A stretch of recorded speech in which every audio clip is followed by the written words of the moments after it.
Good morning everybody.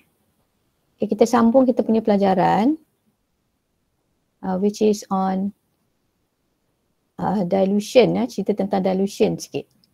You prepare solution menggunakan kaedah dilution. Okay, dilution tu sebenarnya kita just ada satu larutan and then kita buat dia jadi lebih cair. Dia tambah solvent lagi banyak lah. Itu maksudnya dilution. Tapi macam nampak agak different macam the way kita buat dilution tu.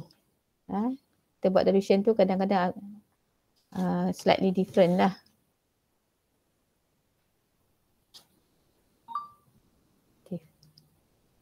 Okay, contohnya yang pertama. Let's say kamu ada satu solution.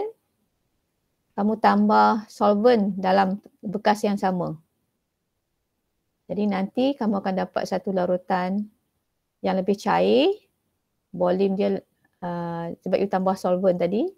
Jadi volume dia bertambah lah. Isi padu dia bertambah. Jadi ini dilution Ada satu larutan.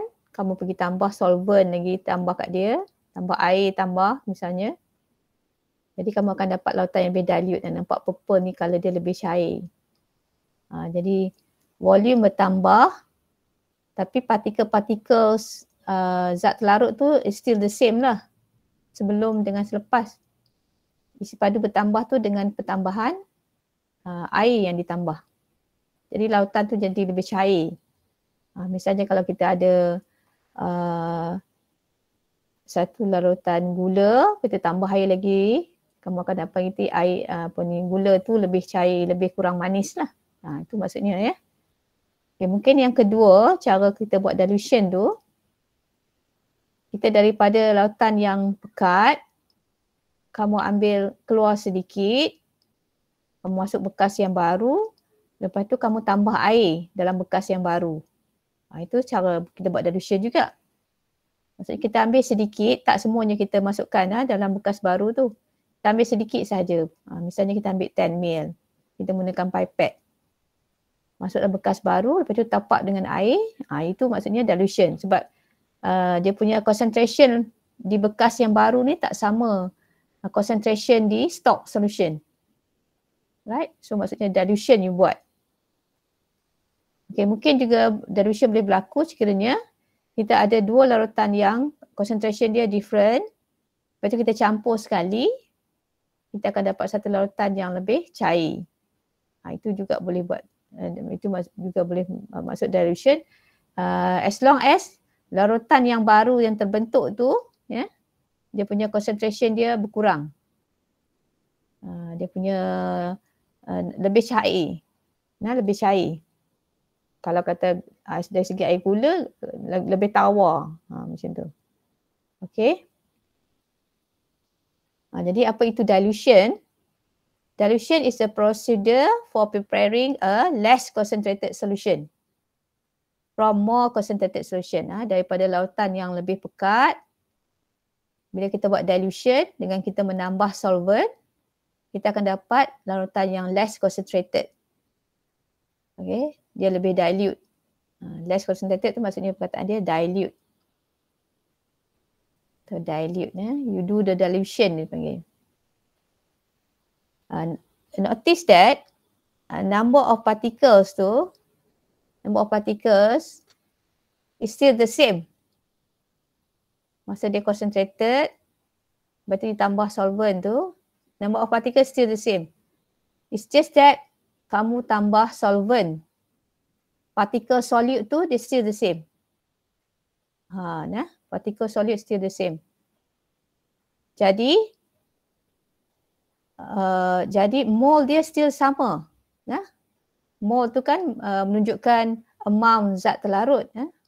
Kalau number of mole tu kita kali dengan nombor Avogadro, kita dapat bilangan partikel-partikel tu. Jadi mole sebelum kita buat dilution samalah dengan mole yang selepas kita buat dilution. Maksudnya partikel-partikel tu still stay dalam tu je. Yang kita tambah tu adalah solvent. Jadi mole sebelum dan selepas tu masih sama. Mole sebelum dan selepas tu adalah sama. Jadi ingat formula mole kan. mol adalah M kali V, atau you kata mol adalah MV per 1000. Boleh ya, you nak kata itu.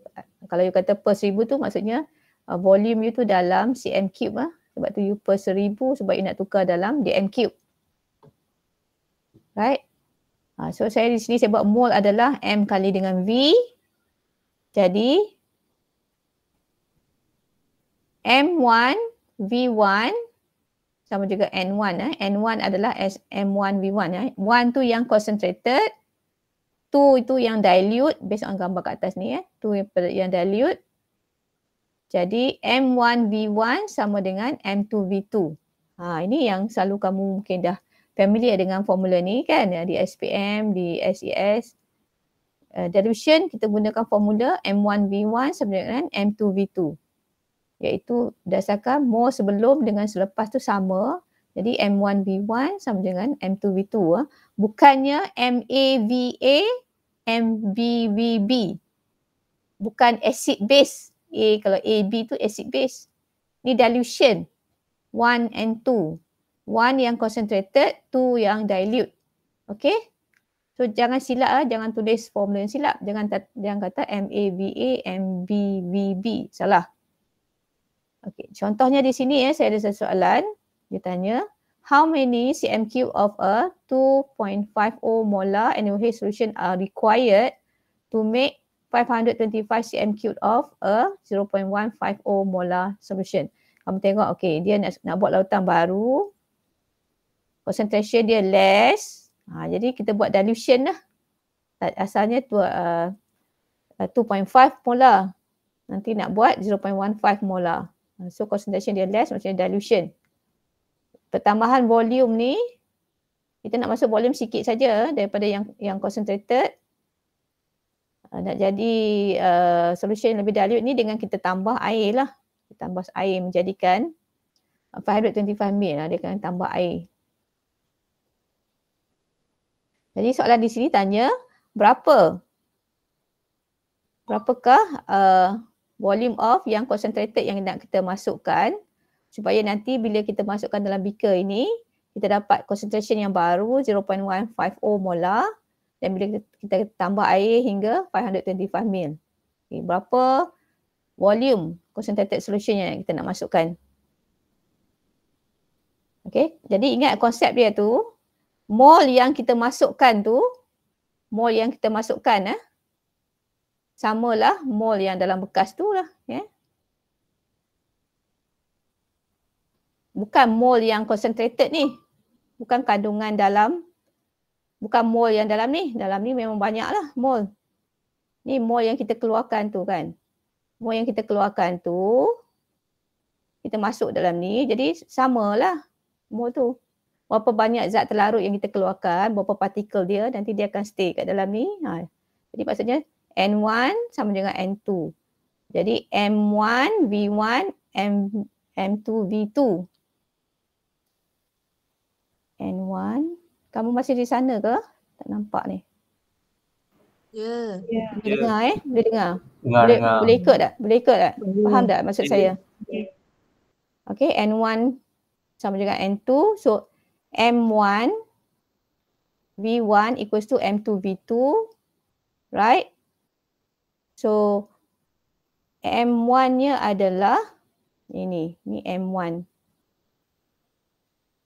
2.5 tu. 1 tu yang concentrated V1 yang kita nak cari berapakah volume yang diperlukan untuk kita buat larutan. Nak kena keluarkan berapa pipet, berapa banyak yang nak kena pipet nak keluarkan.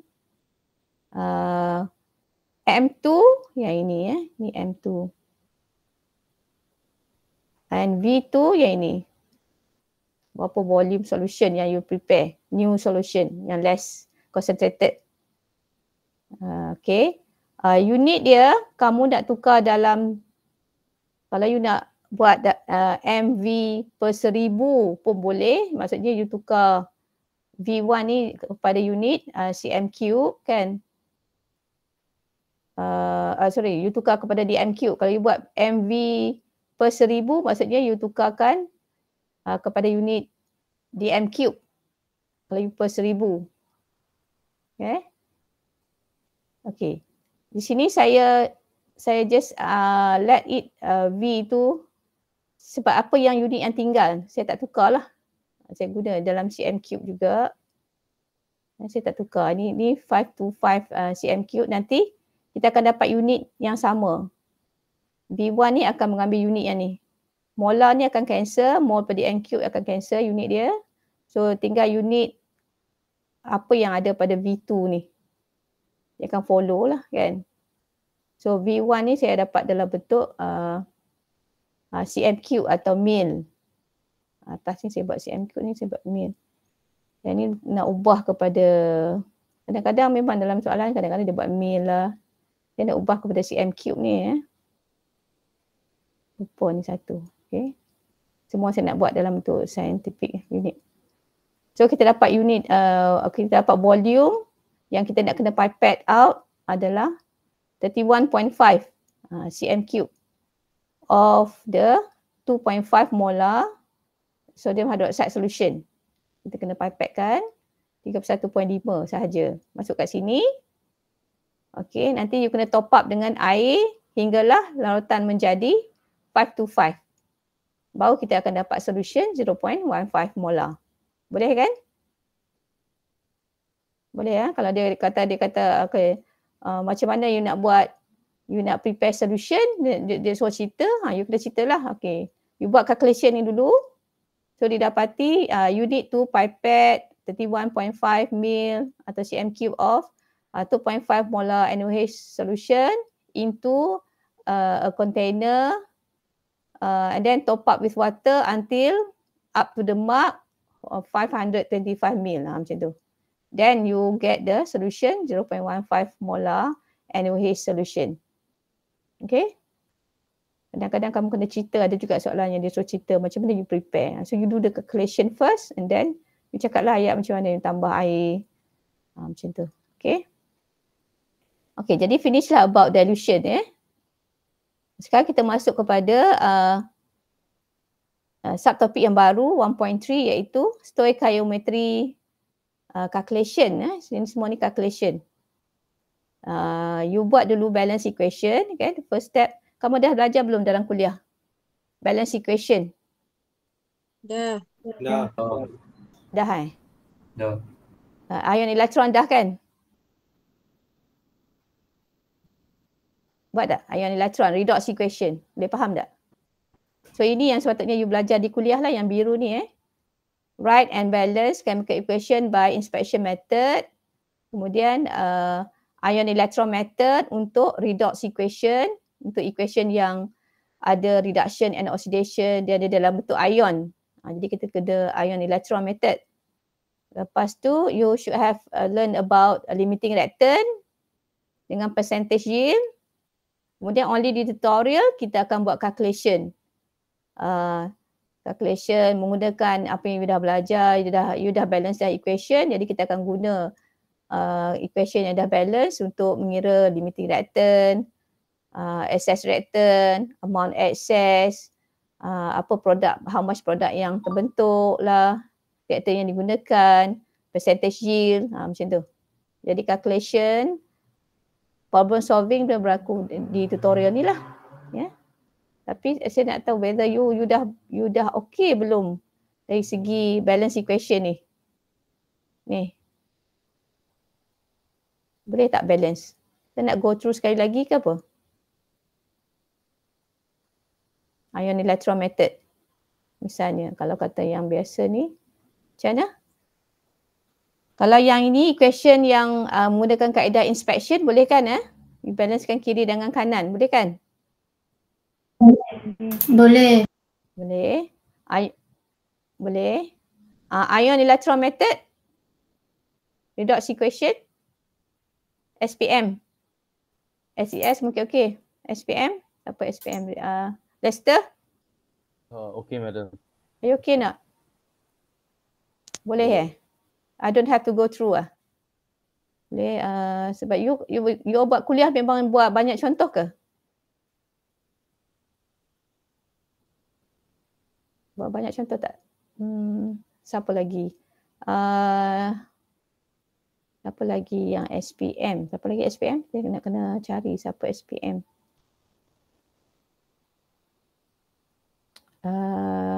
Siapa SPM? Siapa SPM? Faris, okey tak? Okey, madam. Kalau tak okey, cakap saya go through again. Okey. Okey Faris. Okey. Boleh faham Tak payah go through Okey. Kalau tak go, Saya okey je. boleh je Okey, kalau situ saya tak payah go through. Nanti tutorial nanti kita tengok soalan tutorial. Whether you can do. You dah buat tutorial belum? 1.3. Belum kan? Belum.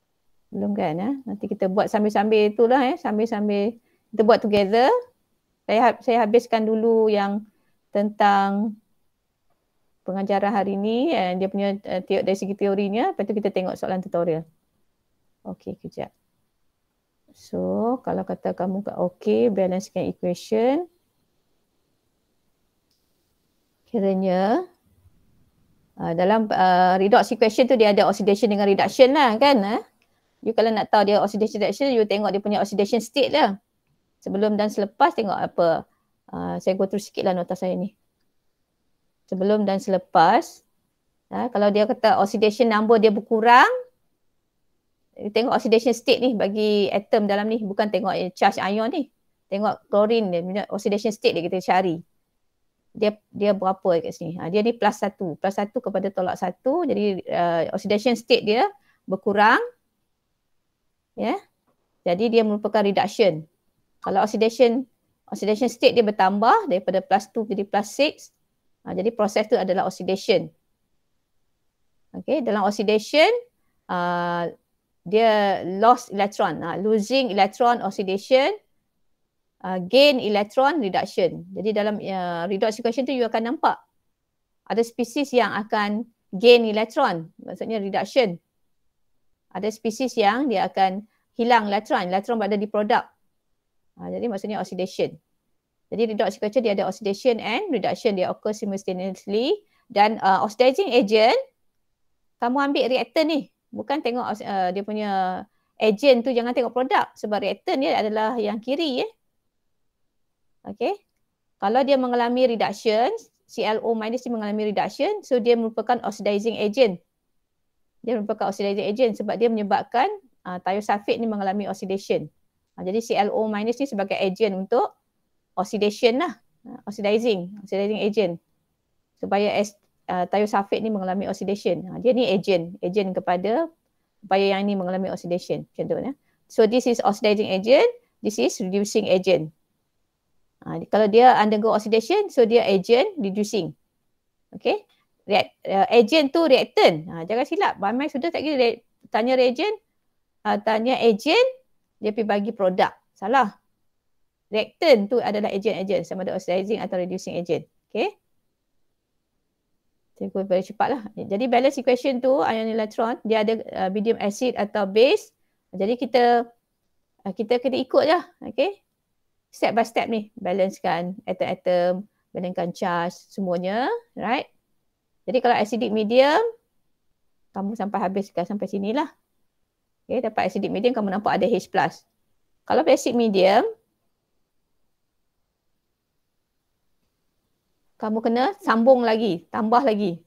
Lepas dah buat acidic medium tadi, dah elok dah, nak buatkan dalam basic medium, kita ada step tambah lagi.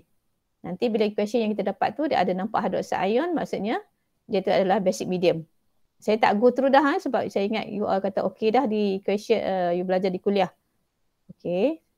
Ini ada soalan pasir, dia suruh balancekan equation, jadi kena tahulah 3 markah.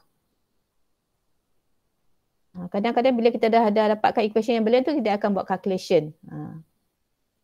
Okay. Ini calculation yang berdasarkan equation yang dah balance. Okay. Jadi kita mula-mula check dulu chemical equation tu dia balance ke tak. Kemudian mungkin dia bagi data-data reactant produk tu dia bagi dalam mass. Semua dia kita kena convert kepada mole. Okay. Kalau dia bagi gram, kena convert dalam mole. Dia bagi Number of particle convert kepada mole. Jadi calculation kita nanti semua nak kena buat dalam mole. Dia bagi volume at STP ke, volume at room temperature ke, semua kena convert kepada mole. Number of particles ke dia bagi, atau dia bagi concentration ke, semua kena cari dalam bentuk mole untuk buat calculation. Lepas tu kita compare the ratio of the mole tu, maksudnya kita tengok perkadaran. Berdasarkan equation, macam mana perkadaran dia. Jadi kalau kita ada banyak ni, kita akan dapat macam mana. Kita calculate, kita compare the ratio tu. Lepas tu kita buat calculation, lepas tu kita convert lah kalau dia nak dalam unit apa pula. Dia nak dalam bentuk volume ke. Okay. Contohnya di sini Okay, di sini ada equation yang balance. Kalau equation ni kita boleh baca 2 atom potasium akan bertindak balas dengan 1 molekul bromin menghasilkan 2 formula unit garam potasium bromide. Okay. Tapi kita buat reaction, kita menggunakan, bukan kita nak ambil kutip partikel-partikel tu, kita menggunakan unit mole lah. Bila buat reaction, kita gunakan mole. Jadi tukar daripada dia punya stoichiometric coefficient depan ni kepada mole lah. Kita boleh baca 2 mole potasium bertindak balas dengan 1 mole bromin molekul menghasilkan 2 mole potasium bromide. Okay, jadi sekiranya dia nak reaktan yang lagi satu, kalau diberi reaktan yang satu, dia bagi bromin, dia tanya potasium, jadi kita buat kedaram macam tu lah. So based on dia punya formula ni, dia punya resepi ni dah standard dah, maksudnya 2 mol K akan bertindak balas dengan 1 mol bromin. Jadi kalau banyak ni bromin 0.5 berapa? Misalnya kalau kata saya nak buat kek, untuk sebiji kek, penghasilan sebiji kek, saya memerlukan 2 cawan tepung dengan 1 biji butter. Itu dia punya standard resepi dia. Nak buat 1 biji kek, 2 cawan tepung, 1 biji butter katakan. Tapi saya tak nak lah 1 biji butter. Saya tak nak kek yang besar, saya nak bake kek yang kecil. Jadi kalau saya guna setengah butter, berapa tepung yang diperlukan? Macam tu. Jadi kita buat perkadaran, kita memerlukan 1 cawan tepung saja sebab setengah butter. Macam tu jadi kita make sure equation kamu balance. Lepas tu tuliskan perkadaran ni. Make sure you tulis 2 mol K. Jangan tulis 2 K. Mesti ada mol kat sini. Mol. 0.5 kali 2 bahagi 1. 5 kali 2 pun sudah. Bagi 1 tak tunjuk, tak apa. Darab bahagi, kan dia silang macam tu. Okay, so itu dia. Ini juga kalau diberi produk dah, dia nak suruh tentukan reaktan berapa. Macam tu juga samalah. Daripada mass kita tukar kepada mol. Kita tengok dia punya perkadaran. Buatkan macam mana. Kalau banyak ni mol zinc chloride, berapa HCl yang harus digunakan untuk tindak balas nak menghasilkan zinc banyak tu. Macam tu. Okay. Ini so dia bagi berdasarkan reaktan ini tentukan produk tapi dalam bentuk volume. Dia bagi dia mass, tukar dulu dalam mol, buatkan perkadaran 1 mol ethene akan menghasilkan 2 mol CO2. Jadi kalau banyak ni ethene 1.5, berapa CO2? Buat perkadaran tu dapat mol CO2. Tapi soalan nanti dia nak volume at STP. Jadi kena convert lah. 1 mol at STP adalah 22.4 dm3. Jadi kalau banyak ni mol, kena kali kali 22.4 lah. 3 mol kali 22.4 dapatlah berapa volume at STP. Take note ini semua benda-benda ni dah belajar masa awal 1 mol gas isi padunya adalah 22.4 at STP. 22.4. Nampaklah ni 0.4, tak nampak kat sini kot titik ni. At room temperature, 1 mole of gas would have a volume of 24. Kalau at room temperature 24 dm3. Kalau STP, standard temperature and pressure, 22.4. Okay. Jadi tengoklah. So dia nak suruh convert dalam unit apa pula. Ni nak convert dalam volume. Okay. You convert lah. Okay. Jadi ini pula satu tentang kalau dia bagi concentration. Concentration, molarity dengan volume tu adalah mole lah. Kalau concentration, dia mesti ada dia terangkan tentang volume. Okay, so dia tanya volume. Volume sulfuric acid ni harus yang diambil untuk tindak balaskan dengan NaOH 0.2. Okay, jadi dia punya equation tu menunjukkan 1 mole of sulfuric acid will react with 2 moles of sodium hydroxide. Kalau banyak ni mole sodium hydroxide, how much mole sulfuric acid? Dia dapati 0.1. Kita buat calculation, buat kedaran. Jadi kalau nak cari volume, kita ada hubungan. Sama ada based on this. Nak cari volume, jadi mole kita ada, molar ada. Jadi berapa volume? Atau you nak pakai formula molarity is mole over volume pun boleh. Sama je sebenarnya, dia buah suai. M sama juga dengan N over V. V dalam Bn cube. So dapatkan volume di sini atau sini adalah volume adalah mole over molarity. Mole tadi over molarity. So dapat volume ni dalam unit dm cube. Okay, nak tukar dalam cm cube. You bahagi 1000. Kali 1000. dm cube kepada cm cube, you kali 1000. Dapat 40 cm cube. Jadi ini dalam bentuk concentration. Dia bagi concentration mesti ada tentang volume. Baru dah dia mole. Boleh faham tak? Barulah mole. Okay. Last bit ni dalam kuliah ada juga dia belajar tentang limiting kan? Dah juga faham tak limiting? Penerangan tentang limiting. Tak lagi rasanya sebab Tak dan. Belajar dalam tutup. Dia sepatutnya ada definisi dia, patut dia dah bagilah. Konsep tu patut dia dah beritahu. Mungkin dia tak sempat lah. Tak sempat. Okay, siapa saya go through? So, you all belum lah Saya nak tahu itu je. You all okay ke tak okay? Kalau cover dah di kuliah, you rasa tak perlu, saya tak go through. Tapi kalau kata you kata belum, saya akan go through. Atau kalau you kata di kuliah pun dah tapi you rasa tak okay lagi, you nak go through, saya go through. You tell me kalau kata tak okay, I go through. So ini okay, you perasan tadi reaction tadi. Kalaupun dia ada dua reaktan, dia tak mention tentang satu reaktan tu. Kalau kita nak relate kan, macam tadi kan. Macam ni kan. Macam ni. You tengok ni.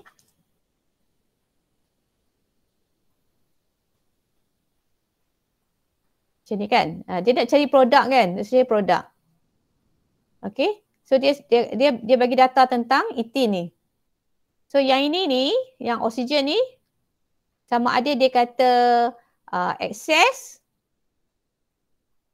Oksigen ni dia kata excess. Ni dia kata excess oksigen. Nampak dia kata burn in excess oksigen. Ataupun dia tak mention langsung. Dia tak mention tentang, dia tak bagi maklumat yang ni. Dia tak bagi. Dia tak mention ataupun dia cakap excess. Jadi kita nak tentukan produk ni, kita based on yang inilah, etin lah. Okay. Tapi dalam kes sekarang ini, amount dua-dua reaktor ni diberi. Contoh yang ni Nampak saya bagi contoh ni. Sulfur dengan fluorine. Dia kata sulfur 10 mol. Fluorine 15 mol. Jadi maksudnya dua-dua reaktor diberi amount. Kalau kita nak cari produk kita ni berapa, kita nak based on siapa? Nak tengok, nak relatekan dengan sulfur ke? Nak relate dengan fluorine ke? Jadi reaction tu kadang-kadang, reaction tu selalunya lah. Bila dia buat reaction, dia kena letak satu tu berlebihan. Supaya yang satu lagi tu bertindak balas dengan sempurna, completely consume. Dia tak bubuh cukup-cukup. Reaktor tu, dua-dua tu dia tak bubuh cukup-cukup Lagi takut tak cukup yang satu tu. Satu tu dia kena bubuh lebih supaya yang satu lagi tu sempurna tindak balas. Selesa dia bertindak balas. Yang kita bubuh akses tu selalunya yang murah, yang senang didapati. Kita waste sikit tak apa. Supaya kita dapat reaction tu perfect lah. Maksudnya macam tu. Dia sempurna, dia senang bertindak balas. Kita tak bubuh cukup-cukup. Saya bacakan balik sini. When reactants react with one another completely, they are said to react exactly according to stoichiometric proportion. Okay. Memanglah reaction dia tu kalau kita tengok equation tu, dia akan react berapa-berapa diperlukan tu lah. Tapi in many chemical process, the quantity of reactant used are such that the amount of one reactant is in excess. Kita kena letak satu tu secara berlebihan. Untuk nak buat eksperimen, kena bubuh satu tu secara berlebihan. While the second reactant is completely consumed. Supaya yang satu tu sempurna tindak balas dia, habis bertindak balas. So, limiting reactant is the reactant that completely reacted atau completely consumed. You pilih salah satu ni. Kalau nak tulis define, dia tak payah bubuh dua-dua lah. Completely reacted and limits the amount of product form. Ini pun pilih salah satu. Atau you nak kata completely reacted and determine the amount of product form boleh. Atau completely consume and limits the amount of product form boleh. Okay. Pilih ni. Tak boleh reacted, consume, pilih salah satu. Limit, determine ni pun pilih salah satu. Okay. Tapi mesti complete lah. Full sentence. Manakala excess reactant is the reactant that does not completely reacted and that has leftover at the end of the reaction. Yang ada berlebihan, tak semuanya bertindak balas, jadi ada lebih lah. Tak apalah kita buang sikit, tak apa. Dia ni mungkin tak berapa mahal, buang, kita waste sikit lah. So itu adalah excess reactant.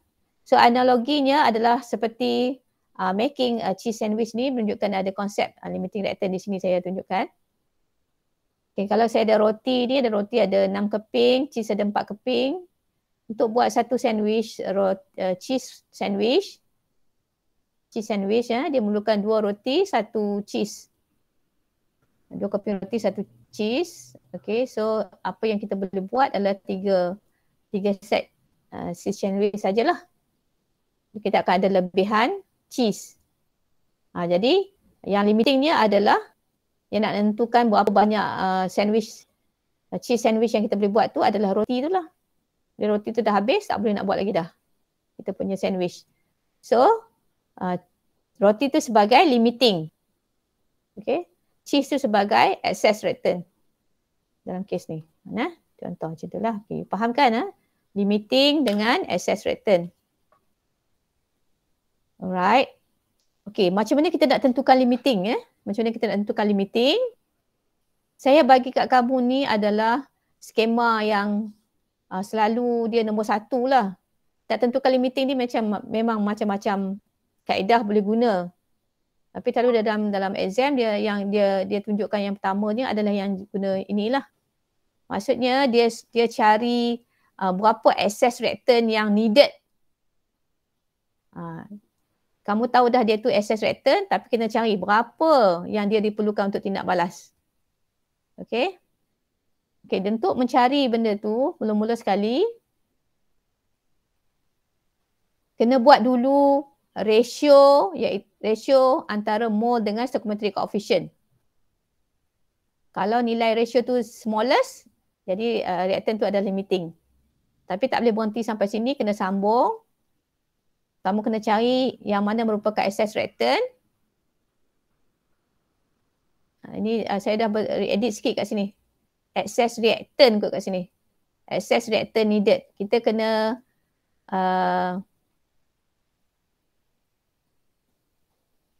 kena cari berapa yang excess reactant yang diperlukan untuk tidak balas.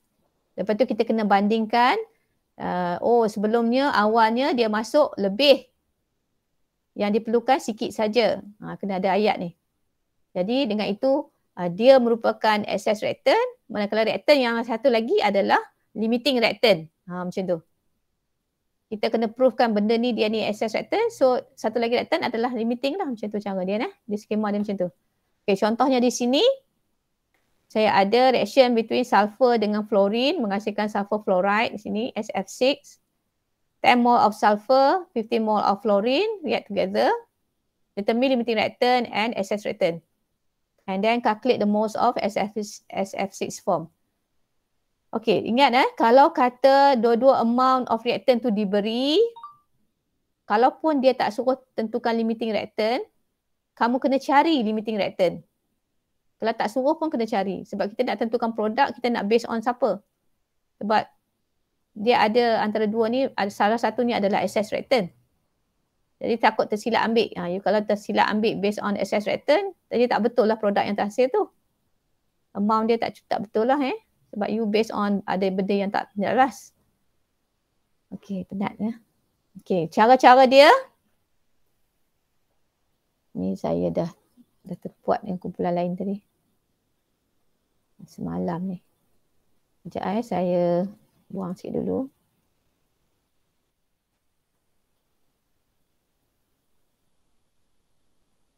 Buang dulu.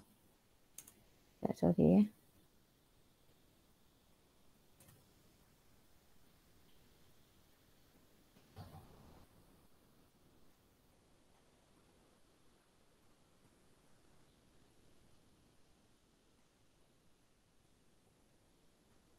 Okay sorry. Kita sambung. Kamu okey ke? Laju ke macam mana? Boleh faham tak? Kalau tak faham, tanya Boleh tak? Putus ke ni? Ada tak ni? Ada. Okey. Kamu dengar kan saya cakap tadi kan? Dengar. Kamu lari pergi tempat lain? Dengar. Ada Okey, kita tengok sekali lagi Tengok balik tengok semula. Tengok apa dia yang macam mana kita nak tentukan limiting reactant. Okey. Ini soalan dia punya chemical equation dia. Dah balance, check. Sulfur, fluorine 6. Nampak? Okey. Bila kita buat, nak selesaikan tu, tulis chemical equation. Letakkan data-data dia di bawah. Ni dia lari sikit. Fluorine ni 15 mol. Sulfur 10 mol. Jadi saya kata tadi nak tentukan limiting reactant. Mula-mula step 1, kita buat ratio nisbah antara mol dengan stoichiometric coefficient bagi setiap spesies ni. Bagi setiap reactant. Bagi sulfur, bagi fluorine. Nisbah antara bukan nisbah 10/5, bukan 10/5 ni. Ni ratio antara mol dengan stoichiometry. Yang ni ratio ni. Stoichiometry tu yang depan ni nombor kat sini. Kita kata ni 1 mol. 10/1. Nilai stoichiometry dia 1 kat sini. 10/1 bagi fluorine 15/3. Jadi nilai ratio ni 10 dengan 5 ni mana paling kecil? Oh, fluorine punya. Sebab dia 5. Kalau sulfur 10. Jadi fluorine lebih kecil. Jadi fluorine tu adalah limiting reactant. Jadi kita dah sebenarnya tak payah nak kira banyak-banyak. Kita kalau nak setakat cari limiting kita dah tahu dah siapa limiting kita buat ni. Sebab reaction dia ni bukan one to one. Kalau one to one kita boleh tengok mol yang terkecil tu adalah limiting. Sekarang ni kita kena kira sikit. Dia ada stoichiometry dia ada mol dia ada ni. Kita kena bahagi mol dengan stoichiometric coefficient. Tengok nilai dia tu mana yang kecil. Jadi spesies tu adalah limiting reactant kalau dia punya ratio dia kecil. Okey? Kalau kamu nak buat soalan objektif misalnya, kita macam ni lah. Bagi cepat-cepat je. Mol bagi stoichiometry. Mana yang kecil? Okey, bila kita dalam structured question, kita buat yang ni dulu, buat ratio dulu. Memang kita dah tahu dah limiting berdasarkan ratio tadi. Tapi kita tak boleh berhenti sampai sini. Maka belum dapat lagi. Yang kedua tadi, kita kena cari kan. Sekarang ni kita dah tahu dah fluorine tu adalah limiting. Kita dah tahu yang ni limiting reactant. Ini adalah excess reactant. Jadi kita nak kena cari sulfur tu yang merupakan excess reactant, berapa sulfur yang yang bertindak balas. Yang dimasukkan 10 mol. Tapi yang actually dalam tindak balas tu berapa yang diperlukan. Itu dia ada markah untuk mencari berapa mol sulfur yang harus bertindak balas. Yang bertindak balas banyak mana? Yang telah bertindak balas banyak mana? Yang dimasukkan 10. Didapati yang bertindak balas hanyalah 5. Bila kita buat perkadaran, 1 mol sulfur memerlukan 3 mol fluorine. Jadi kalau fluorine kita tu yang kita masukkan, bukan banyak ni, ini bukan mol lah. Yang mol je yang ni, 15 mol. Jadi sebaik-baiknya kamu punya ratio tadi tu, you kotakkan. Supaya kamu tak terambil dia sebagai mol. Dia kata silap. Kamu pergi ambil mol pula. You kata mol yang ni, bukan. Ini sekadar kita nak cari manakah limiting je. Jadi bila kita dah tahu dah fluorine tu merupakan limiting, jadi kita based on amount fluorine yang merupakan limiting. Maksudnya kita kata kat sini apa? Kita kata, fluorine tu dia merupakan limiting. Jadi 15 mol tu akan semuanya bertindak balas. Habis bertindak balas. Jadi berapa sulfur yang diperlukan untuk tindak balas dengan semua fluorine tu? Jadi kita buat perkadaran mencari sulfur.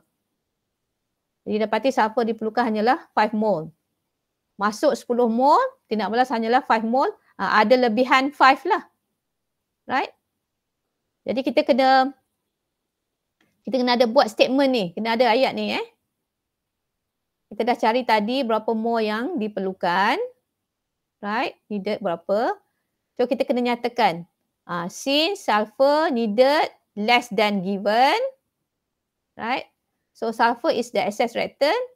Whereas fluorine is the limiting. Macam tu cara dia, skema dia. Kena katakan sulfur tu excess reactant. Jadi dengan itu fluorine adalah limiting lah. Kalau kata satu tu dia adalah excess reactant, so satu lagi adalah limiting. Walaupun sebenarnya kita dah tak ada limiting kat atas ni, tapi cuma markah dia kita belum dapat. Kita kena buat step bawah ni baru kita dapat markah untuk mencari limiting reactant. Boleh tak? Mungkin kamu sebelum ni tak pernah buat ratio ni. Tujuan saya suruh buat ratio ni supaya kita tak salah ambil. Kamu jangan bila you tak buat ratio, takutnya nanti kamu berdasarkan amount sulfur iaitu 10 mol, kamu mencari fluorine. Apa yang kamu kata kat sini?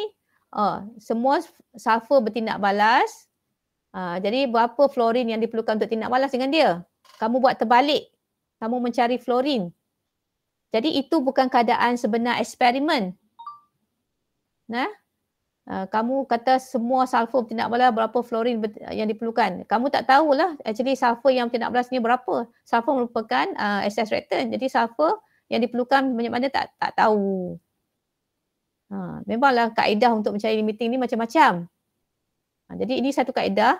Jadi kamu buat ratio ni supaya kita based on limiting reactant tu.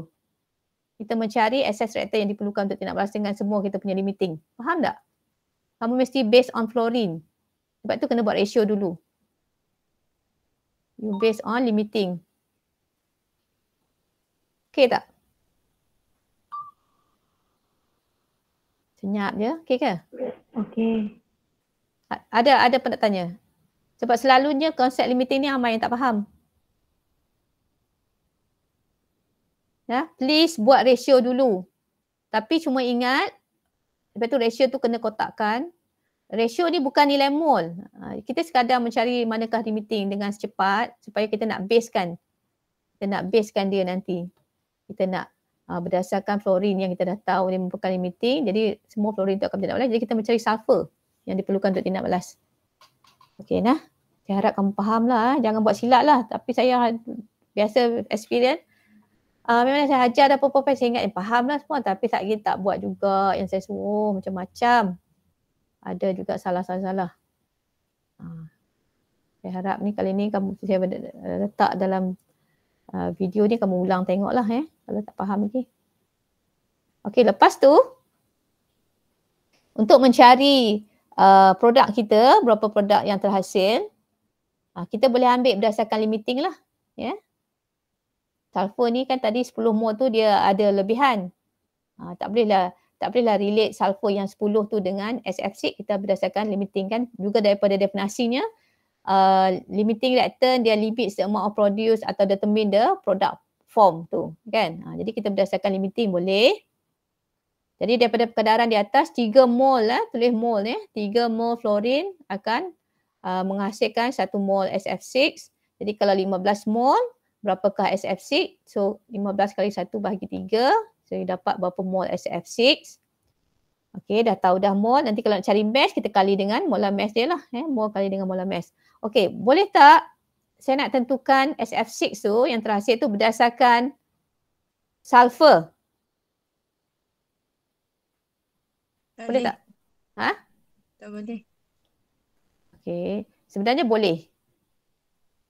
Sebenarnya Tapi tak ada bagi nilai kan? Sebenarnya boleh, tapi jangan ambil yang ada lebihan.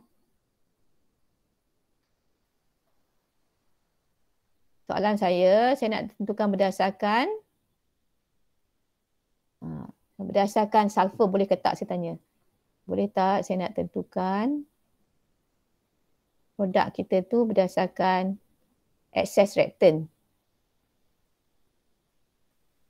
Boleh tak? Kita tak tahu ni tapi kita based on sulfur ni. Jawapan dia boleh sebab kita boleh buat kaitan mana-mana pun dalam ni equation ni kita boleh relate sulfur dengan SF6, fluorine dengan SF6, kita boleh buat.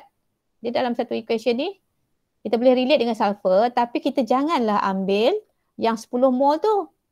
Kita ambil yang 5 mol. Kita ambil yang 5 mol lah. Yang betul-betul bertindak balas. Yang ini. Kan? Sulfur yang diperlukan untuk tindak balas hanyalah 5 mol. Jangan relate dengan yang 10 mol. Sebab 10 mol ni ada excess. Kalau kamu relate dengan 10 mol tak betul lah. Bolehkah? Faham tak? Sebab dia ada lebihan, ada yang tak bertindak balas. Kita kena ambil yang ini. Kena ambil yang 5 mol. Yang betul-betul tindak balas. Okey? Jadi nampak kan? Kalau you ambil berdasarkan sulfur, kan reaction dia 1 to 1. 1 to 1 kan. Jadi kalau kata nak tentukan SF6 kita just tak payah buat calculation tak apa. Samalah dengan mol sulfur iaitu 5. Dapat produk kita 5. Boleh tak? Am I going too fast? Boleh. Okay nah. Jadi dia nak tahu betul boleh ke tak boleh ni kena buat latihan lah baru tu kita tengok harap-harap ni kita ada sempat lagi 1 jam kan. Okey, saya habiskan ni tentang percentage yield.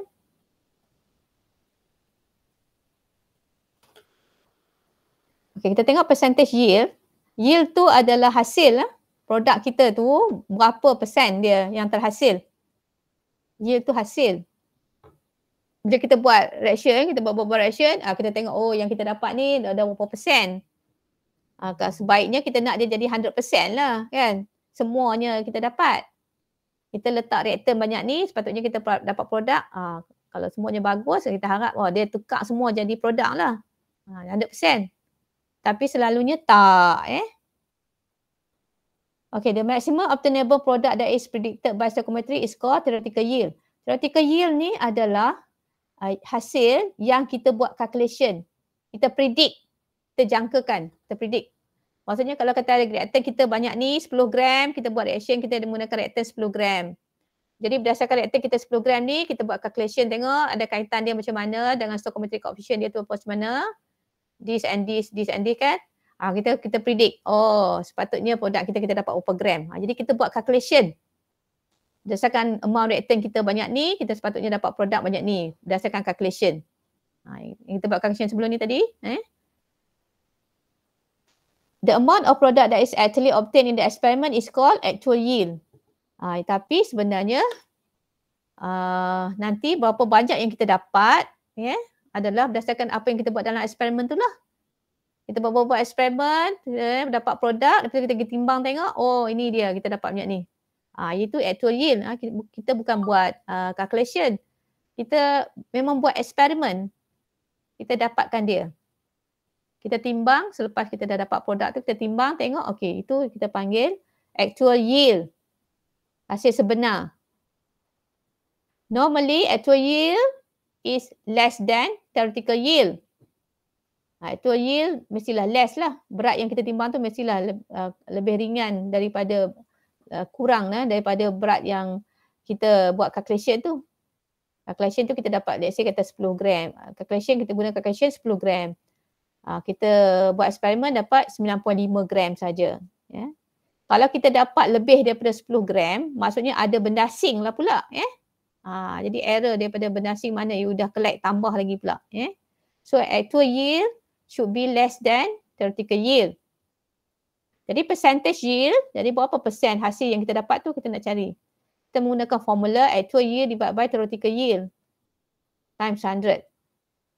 Macam ni lah kan, dia sebenarnya perkadaran je. Theoretical yield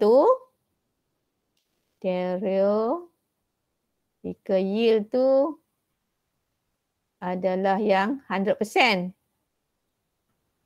Kan?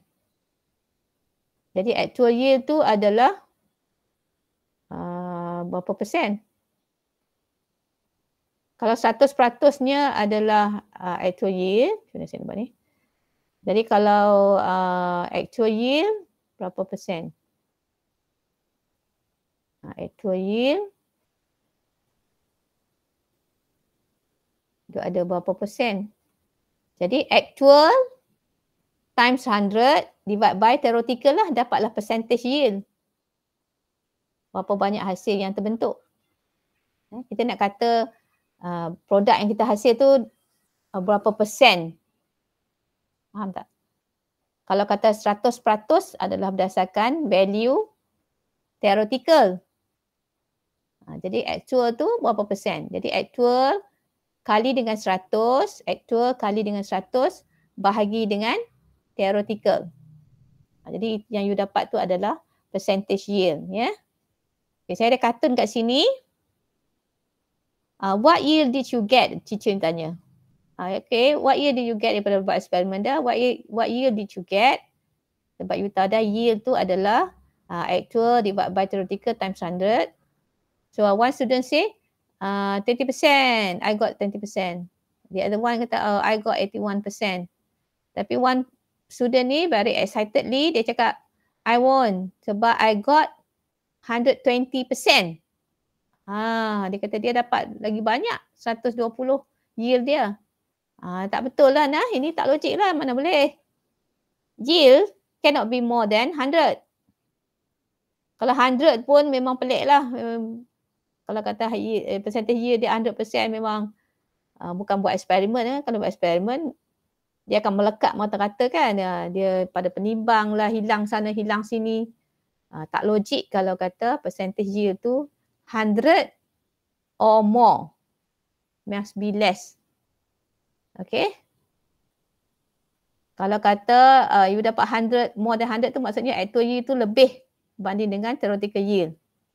Actual yield lebih tu maksudnya you ada benda asing lah. You ada contaminants. Alright, so percentage yield. Okay, saya ada soalan di sini. In an experiment, 3.245 gram of product is produced, which is 89.15%. Ini dalam eksperimen terhasil banyak ni, 3.245 gram produk yang terhasil. Dan 3.245 ni merupakan 89.15% lah. Jadi calculate theoretical yield. Dia tanya, theoretical yield berapa? Sebenarnya kita buat ni 3.245 gram ni adalah percentage dia adalah 89.15. Jadi kalau kita nak cari theoretical yield berapa persen, berapa gram, sebenarnya untuk 100% lah. Theoretical yield tu adalah 100%. Jadi 100 ataupun yang kita tak tahu ni kan, 100 kali dengan 3.245 bahagi 89. Kan nak cari kat sini, jadi 100 kali ni 3.245. bahagi 89. Ataupun kita ubah sesuai daripada formula tadi kita dah tahu ni. Percentage yield adalah actual yield over theoretical yield times 100. Nak cari theoretical yield letak sini. Jadi actual yield over percentage. Actual yield over percentage. So dapatlah theoretical yield. So theoretical yield, mesti tengok logik Theoretical yield must be more than experimental yield. Secara teorinya kita sepatutnya dapat 3.640. Tapi buat eksperimen dapat 3.245 saja, less. 3.245 ni adalah 89.15%. Jadi kita tahulah eksperimen tu bagus ke tak bagus, dapat tu okey lah 89.15% hasil you dapat. Almost dekat 100 lah. Macam nak perfect lah ya. Macam tu lah. Faham ke? Okey. Harap-harapnya lah saya tak nampak muka you all. Dengar kata-kata tak tadi. Okey. Seterusnya ni last lah Ni last lah habis dah tu. Okey. Ada juga calculation yang melibatkan acid base titration. Calculation stoichiometry calculation juga tapi melibatkan concentration dalam titration lah Okey. Saya edit sikit ni. Sekejap. Dia agak mengelirukan dia punya ni. Ini A, B besar adalah acid base. So kat sini tak boleh edit dah. Oh, okey. Boleh dia matematikal sekejap lagi saya ubah. Okey, tak apa Jadi ini juga stoichiometry calculation As long as adanya penggunaan equation, jadi menggunakan maklumat di equation, kita membuat calculation, itu kita panggil stoichiometry calculation. Okey, titration dia ada, you nampak ada gambaran dia ada burette dengan ada conical flask. Kita buat titration. Titration ni satu kaedah untuk menentukan concentration lah. Kita ada concentration yang satu, kita mencarikan concentration yang satu lagi. Macam tu. Nak cari concentration dekat dalam solution dalam burette ni pun boleh. Nak cari concentration dalam conical flask ni pun boleh. Atau kalau tak mau cari concentration iaitu molarity nak cari volume pun boleh. Kita ada 4 benda ni. Molar, volume. Okay. Ni benda ni. Molar, volume. Nak cari molar boleh. Nak cari volume pun boleh. Atau nak cari mol pun boleh. Dia ada hubungan antara dua-dua ni. Jadi equation kita tu acid dengan base. A, B ni acid. A acid, B base. Menghasilkan garam dan air. Jadi kita ada reaction antara acid dengan base ni. Dia adalah berapa stoichiometric coefficient dia tu Ni saya buat secara general, saya letakkan A kecil, B kecil. A kecil, B kecil. Kiranya sekarang ni, kita boleh simplify lah kaedah perkadaran yang tadi. Kita buat dalam bentuk macam formula. Lagi ringkas sikit. Kan, tadi yang saya tunjuk calculation tadi tu, saya buat yang dalam kotak tu, itu perkadaran. 2 mol akan bertindak bersama dengan 3 mol. Macam tu. Yang ni kita boleh simplify kan sebenarnya. Perkadaran yang dalam bentuk ayat tu dalam bentuk formula macam ni. Jadi nisbah mol antara acid dengan base. A dengan B lah. Ini nisbah mol dia. Nilai stoichiometric coefficient tu. A, B. Sini A, B ni. Jadi itu adalah nisbah mol. N tu nisbah. N tu mol. Nisbah mol antara A dengan B adalah nilai stoichiometric coefficient tu. Bagi A, acid. Bagi B, base, B kecil. Nilai ni kat depan ni Okey. Mol tu adalah MV. Kan tadi kita duk kata dah tadi, mol adalah MV. Mol adalah kemularan kali dengan isi padu, MV. Mol. Okey. So, kita kalau you kata mol acid atas, So ini molar asid ni A besar, buat A besar. A besar tu asid, A tu asid. A besar. Molar asid, volume asid, molar base, volume base. Saya patut letak XY kat depan ni, senang. Dia baru beza sikit. Patut letak X and Y kat depan ni. Jadi yang ini adalah stoichiometric coefficient. Kita boleh buat nisbah stoichiometric coefficient tu. Jadi itu adalah nisbah mol. Mol adalah molar dan volume. Mol adalah molar volume. Jadi MAVA over MBVB adalah nilai nisbah stoichiometric coefficient. Jadi bolehlah kita guna formula ni untuk nak cari whatever you nak apa. You nak cari, dia suruh cari soalan, suruh cari molar acid ke, volume acid ke, suruh cari molar base ke, volume base ke. Dia suruh cari yang 1, 3 lagi dia kena bagi. Stoichiometry ni dah ada dah. 3 maklumat ni kena bagi. Semuanya ada 4 kat sini kan. Dia tanya 1, 3 tu kena bagi. Okay, ataupun dia bagi dalam bentuk mol. Dia tak pecahkan kepada MV pun boleh, dia bagi dalam mol. Boleh? MV tu adalah mol. Okay, contoh soalan di sini. Okay. Okay, sebaiknya kamu buat gambaran. Buat burette. Dah tak boleh nak buat straight. Seterusnya. Sekejap. Buat burette, buat conical flask supaya nampak.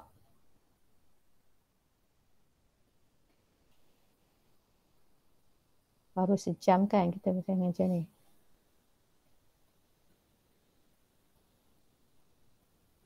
Okay, burette, conical flask tak apa cantik Okay, bila dia kata kat sini, cuba kena pasti mana solution dalam burette, mana solution dalam conical flask.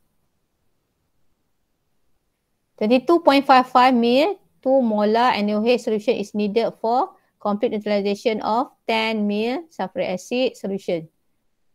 Calculate the molarity of sulfuric acid solution. Jadi reaction dia antara NaOH dengan sulfuric acid. Okay, ini volume, ini molar, ini volume, sudah dicari molar. Kan? Ada 4 ni, molar, volume ni. Cuma nak kena pasti mana NaOH nak duduk kat mana. Dalam burette ke, duduk kat conical flask ke, NaOH. NaOH duduk kat mana? Anybody? Penat dah ke? Respon? NaOH duduk kat mana?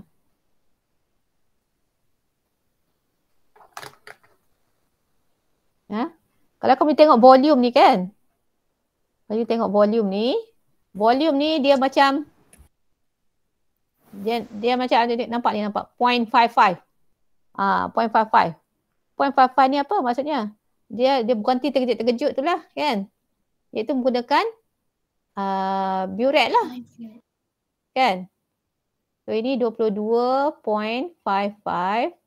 Jadi kita berhenti terkejut-terkejut kan, dia plus minus 0. Burette tu bacaan dia plus minus 0.05.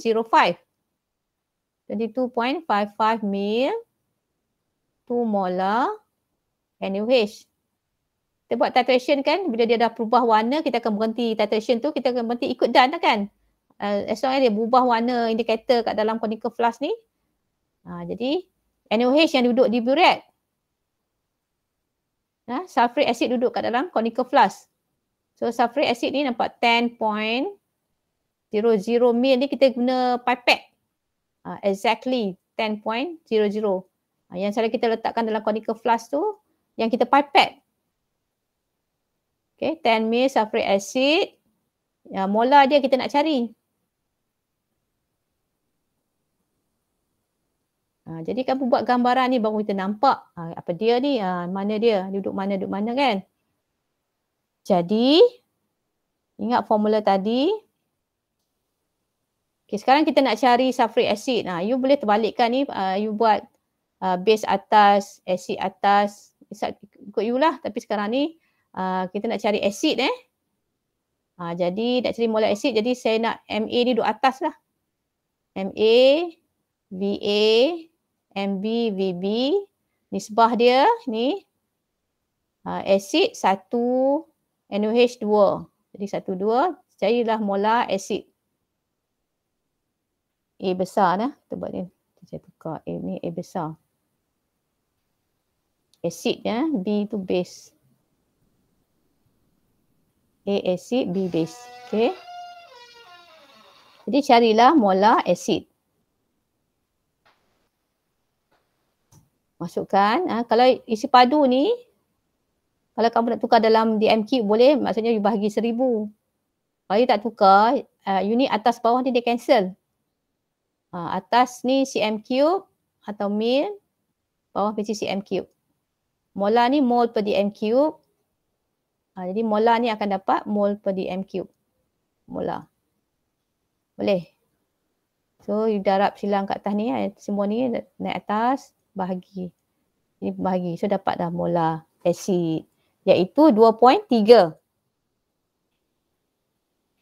Jadi formula ni dia adalah mol. Mungkin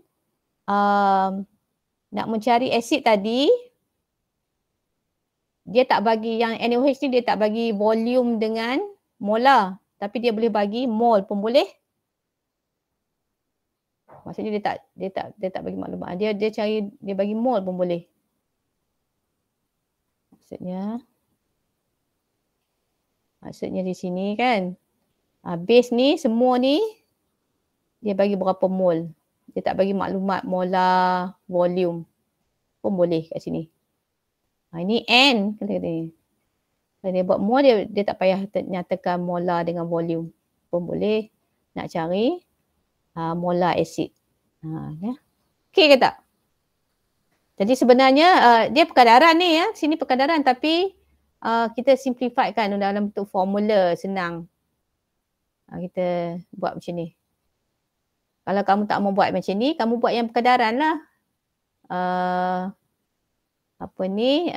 Carikan mol dulu. Ni NaOH ni carikan mol.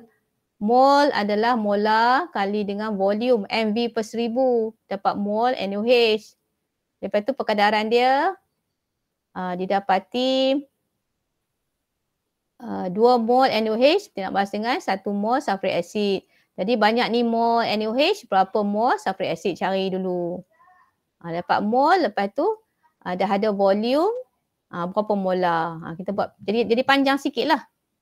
Kalau you buat dalam bentuk ni, terus dapat molar. Tak payah nak cari mol-mol dah. Faham tak? Okey, jadi habislah. Ini ada soalan ada naik tentang limiting reactant last year. So habislah tentang nota kita ya. Ada. Jadi kita tengok tutorial. Kita buat balance equation dulu. Nombor 1 tu boleh buat tak? Dia tengok oxidation state.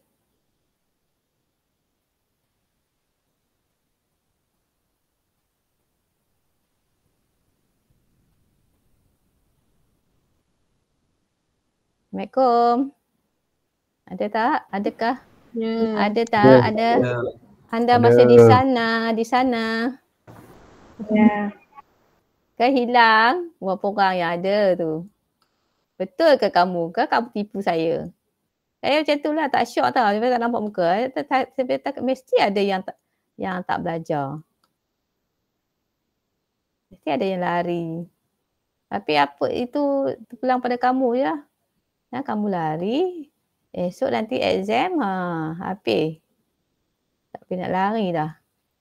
Madam, Ya. break 5 minit boleh? Nak pergi toilet. Pergi toilet. Okey, siapa nak break lagi? Yelah, pergi ambil apa-apa air ke, mengantuk sangat ke apa benda. Pergi ambil dulu. Sementara saya nak buka benda-benda ni. Siapa yang okey, terus buat. Nombor 1, saya nak tunjuk sikit-sikit je sekejap lagi.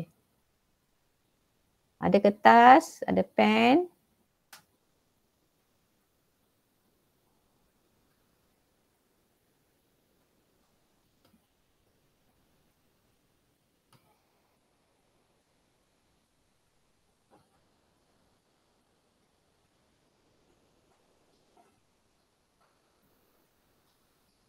Ada nak tanya apa-apa tak? sebelum saya mula.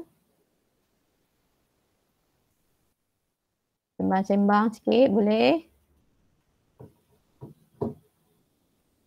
Kamu masalah dah internet kamu tu?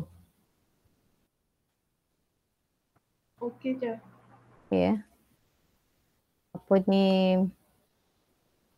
Kamu duk tengok dah video saya hantar? Tapi semalam saya buat semalam buat melewat tapi kualiti dia tak baik, tak keluar tak best. Yang saya hantar pagi tadi. Kalau lewat-lewat malam tengok-tengok Allah tak bagus. Sekat-sekat. Saya buat video-video tu, saya ada YouTube channel tu bukan untuk saya nak dapat apa, saya just untuk you all so that you boleh ulang tengok balik. Tadi tak faham, you boleh ulang balik tengok. Yang saya record tu bukan nak gila view, bukan apa benda nak record, nak so that you ada maklumat you boleh cari kat situ lah. You miss something ke? Tapi itulah kadang kualitinya tak apa okey lah. You rasa dia berpatu ke tak? Video yang saya buat. Membantu. Bantu Sebab apa? Sebab mungkin ada orang yang ada masalah lain tak? Dia at least kadang-kadang dia ada boleh tengok video tu. Itulah saya ingat macam tu lah.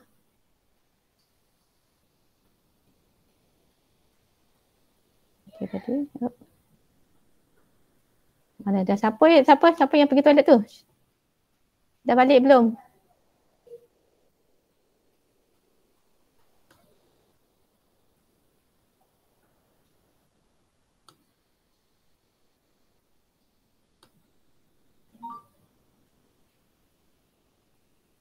Dah belum?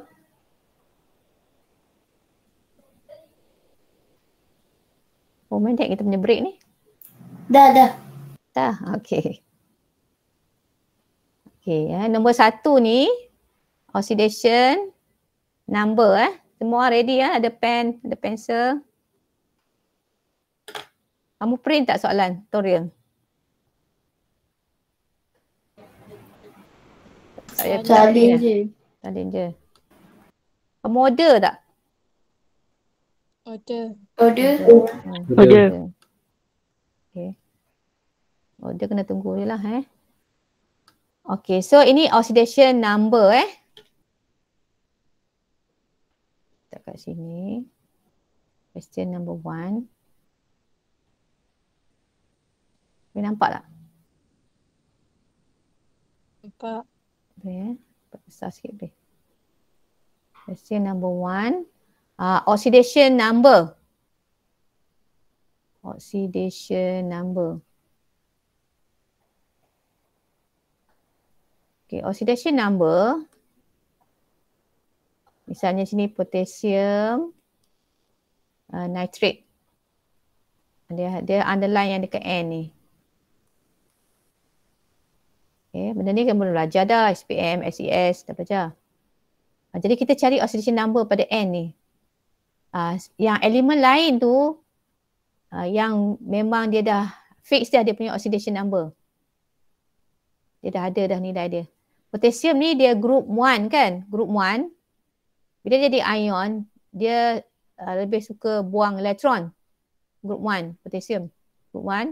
So dia punya oxidation number dia +1. So +1. So nitrogen ni kita katakan dia sebagai X.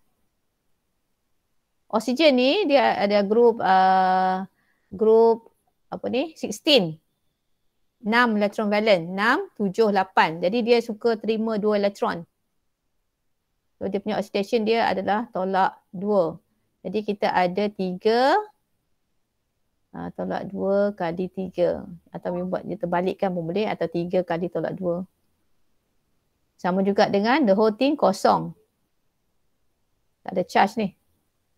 So X adalah ini tolak 2 kali 3 tolak 6. Tolak 6 campur 1 tolak 5. Kita bawa cross pergi sebelah kanan. So dia akan jadi 5. plus 5 kan? Plus 5. Okay. Jadi jawapan dia plus 5. Oxidation number Okay, take note Pensel ni yang cantik sikit, ada colour lain kan? Kelabu. Okay, take note kalau kata oxidation number,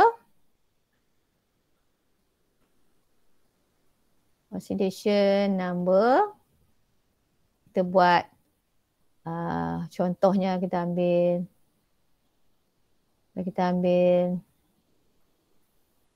ion. Ada pen lain. Kita ambil ion magnesium. Magnesium 2 plus kan. Jadi dia punya oxidation number dia adalah plus 2. Oxidation number. Kalau kata charge adalah 2 plus. Charge 2 plus. Formula ion adalah Mg2 plus. Tuan-tuan Jadi oxidation number dia kena sign dulu. Oxidation number atau oxidation state sign dulu. Baru nombor. Kalau charge tengok dekat formula ion tu. 2 plus sama. Nombor dulu. Jadi jangan tertukar sign dulu. Positif atau negatif. Jadi kena letak, kalau kata dia positif tu kena letak positif. Jangan letak 5 saja, kena letak positif 5. Okey, macam tu Jadi kamu buat the rest. Ini benda basic je ni, daripada dulu SPM dah ada, SES dah ada, ulang banyak kali dah. Okay, oxidation number. Okay, balancekan equation.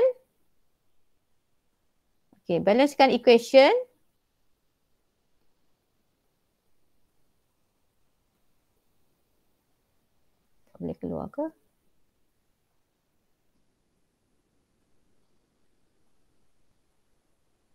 Okay. Kalau balancekan equation,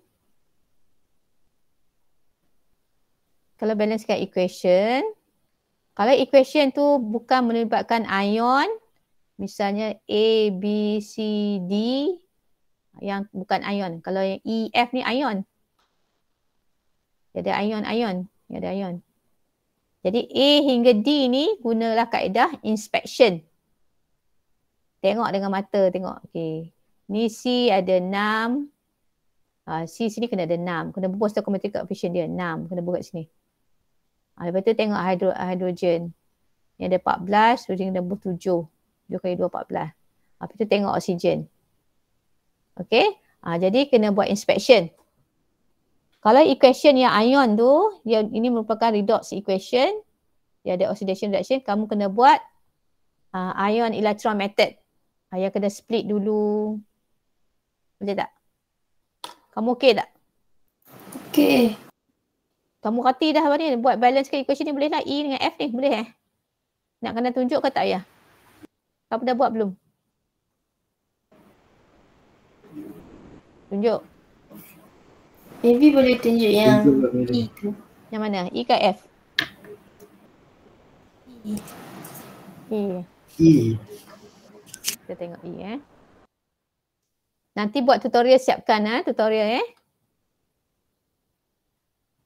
Sekarangnya by this week kena kira 1.1 you dah patutnya kena hantar fully. Saya kena check siapa tak hantar nanti. 1.2 dah kena siapkan juga. Sekarang kita dah habis. Dia habis belajar je terus buat. Ataupun sambil duk belajar tu buat.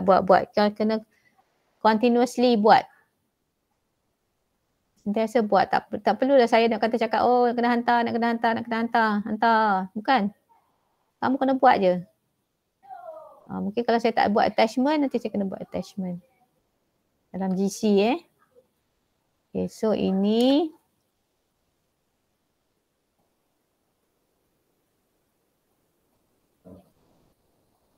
MN Question, pen dia punya size dia tu.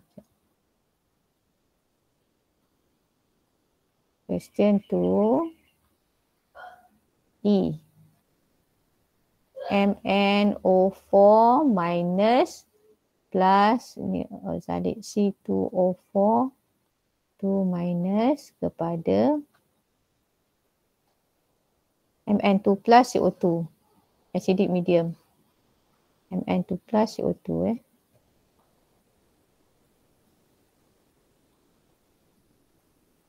acidic.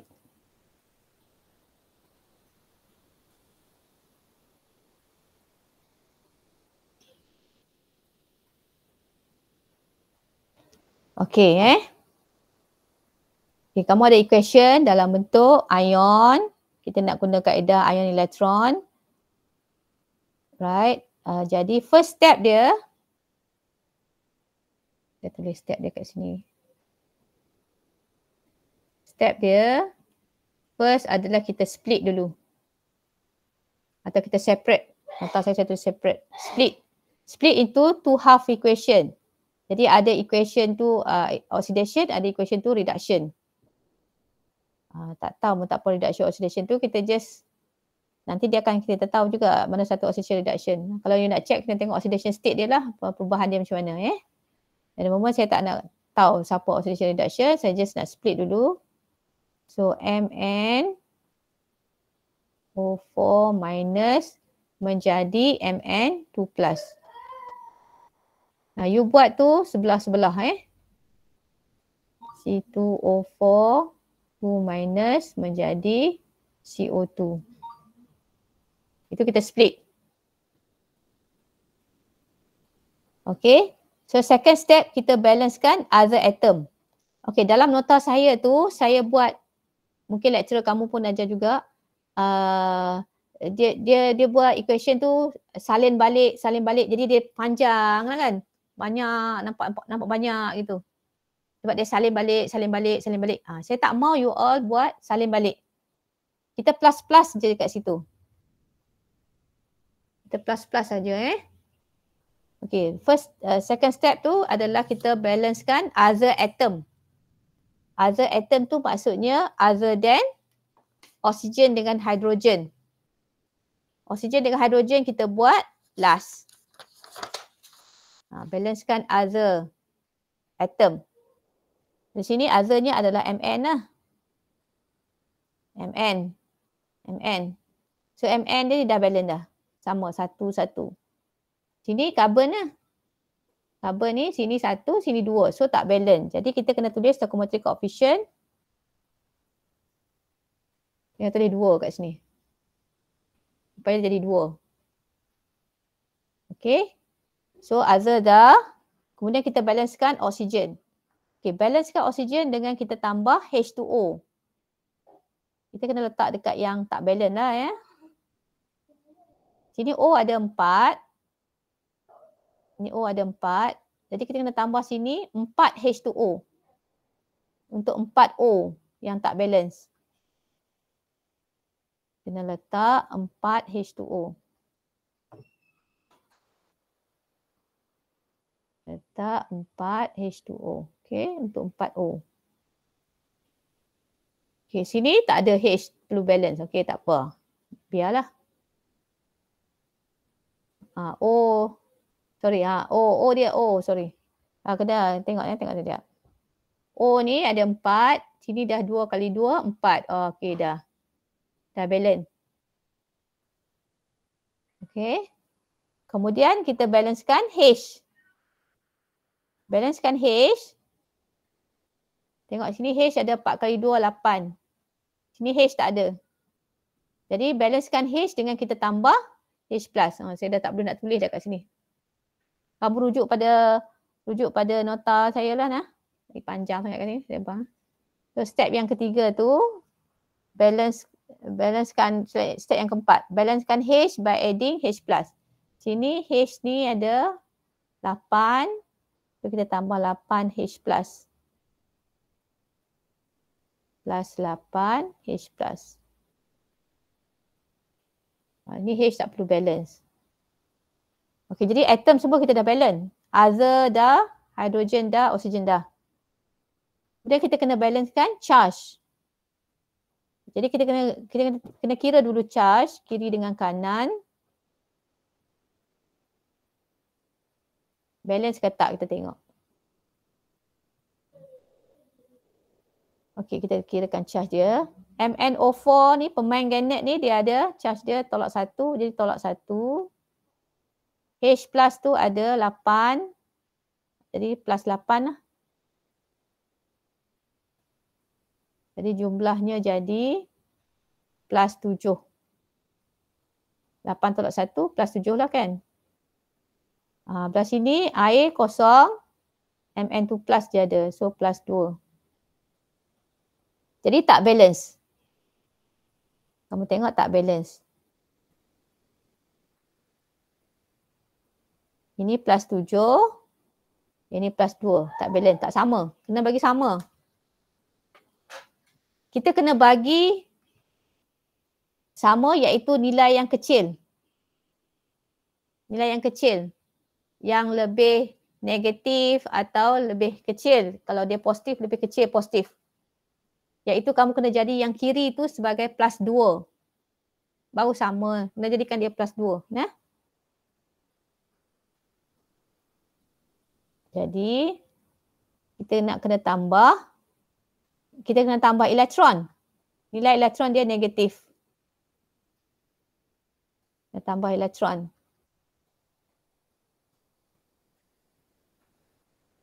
Jadi kita kena tambah berapa? Kalau nak jadikan dia plus 2. Kita kena tambah plus 5 elektron.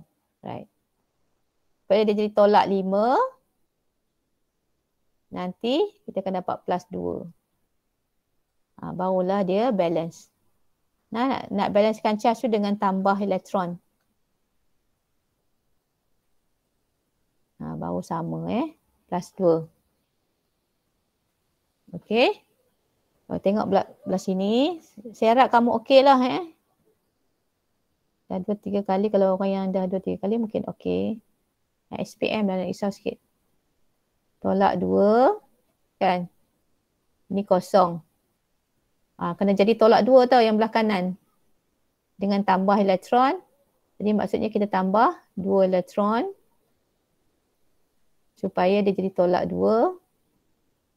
Jadi tolak 2. Baru sama.